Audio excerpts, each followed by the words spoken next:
হাত থেকে তো বাঁচলাম, কিন্তু এখন ভয় লাগতেছে 12 সাপ বল গুলো হাতে যদি পড়ি, ওরা তো আমাকে ধরে একবার বাউরা বানায় ফেলে দিবে। যাই, এইগুলো যে কই আছে উপর আল্লাহ ভালো জানে। হায় হায়, সবগুলো তো ওই জায়গা আছে দেখতেছি। যাই একটু আড়াল দিয়ে যাই, জানি দেখতে না পায়। পরান ভাই, কালকে খেলা শেষ করে কখন এসেছেন? আরে এই তো আসলাম, রাতের ফ্লাইটে ঢাকা থেকে চলে আসলাম।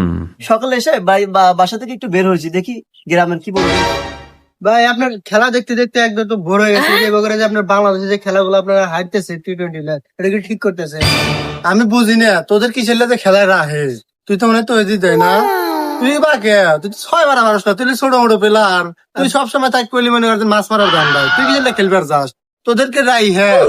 আরে ভাই, আসলে T20 দায়িত্বে আসলে আমাদের লিটন দাস। লিটন ভাই T20 দায়িত্বে আছে। এখন সে যে অনুযায়ী বলে আমরা সে অনুযায়ী ম্যাচ খেলি। সে যখন যাকে নামতে বলে আমরা তখনই নামি। আরে কথা হইলো যে তোরা যে 20টা ওভার খেলো, তাতে একটা তো 6 মারা মানুষ না। তোরা কি খেলো? হ্যান্ডেল মারছে মাঝে হাতের অবস্থা খুব কাহিল। রাত যাই গেল ওদের সময় নষ্ট করে বুঝছে, মন মানে না তাও খেলা দেয়। আর জাকের আলী ওই সময় কেমনে নামাইলি তোরা? তো তোকে আর কি কমু, তুই তো নিজেই 6 মারা ছোট মোটো প্লেয়ার, সবসময় থাকবি বাসা খেলবার। তুই কিসের লাগে খেলবার যাস? তোদেরকে দিয়ে মনে করছেন ওই খেলা দিলে হইব না, ঠিক আছে? তোরা তো কিছুই না, হুদাই তোরা রিক্সা নিয়ে যাস বুঝছিস, রিক্সা নিয়ে যাস। যা তোদের খেলা হবে না, ঠিক আছে? যা হুদাই এবি একটা হুদাই দেশের না, শালার যেখানে যাই সেখানেই দেখা যাচ্ছে আমাদের মান সম্মান আর থাকছে না। শালার ছাগল ছাগল চুনগাম চাবাই, ছাগলের মধ্যে খালি এখন আমরা কালকে 17টা বল খেলে 18টা রান করি।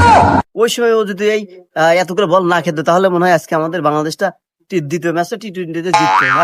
দুঃখের কপাল আমাদের। সাধারণ মানুষের কাছে কিছু বলার মতো ভাষা আর আমাদের নেই। Bad luck.